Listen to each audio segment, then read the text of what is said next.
Happy birthday to you. Happy birthday, dear mommy.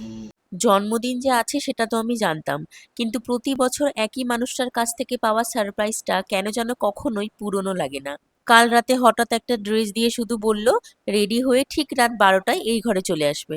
তারপর দরজা খুলে যা দেখলাম, সেই মুহূর্তটা প্রতিবারের মতনই আমাকে স্পেশাল ফিল করিয়েছিল। ফুল, কেক, বেলুন এগুলোই তো জন্মদিনের পাওয়া, কিন্তু একই ঘরে থাকা সেই একই মানুষ যখন প্রতি বছর নতুন করে তোমাকে স্পেশাল অনুভব করায়, এটা বলে যে প্লিজ একটু পাশের ঘরে যাও, তখনই বোঝা যায় সারপ্রাইজটা জিনিসে নয়, ভালোবাসায় লুকিয়ে থাকে। ঘড়িতে রাত 12টা বাজতেই হঠাৎ বাবা ও ছেলে চিৎকার করে উঠল হ্যাপি বার্থডে।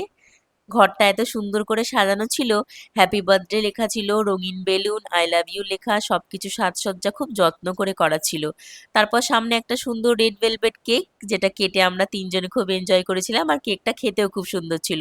তারপর ছিল আমার জন্য 5 রকমের গোলাপ দিয়ে বানানো একটি সুন্দর তোড়া, যেটা আমার খুবই ভালো লেগেছিল। জীবনে দামি উপহারের থেকেও বেশি মূল্যবান হলো এমন কিছু মুহূর্ত যেগুলো সারা জীবন মনে থেকে যায়। তো হ্যাপি বার্থডে টু মি। আজকে যেহেতু আমার বার্থডে, এটা ছিল রাত্রি 12টার সেলিব্রেশন। দেখা যাক কালকের দিনটা কেমন কাটছে। দেখা হচ্ছে নেক্সট ভিডিওতে। ওকে, বাই।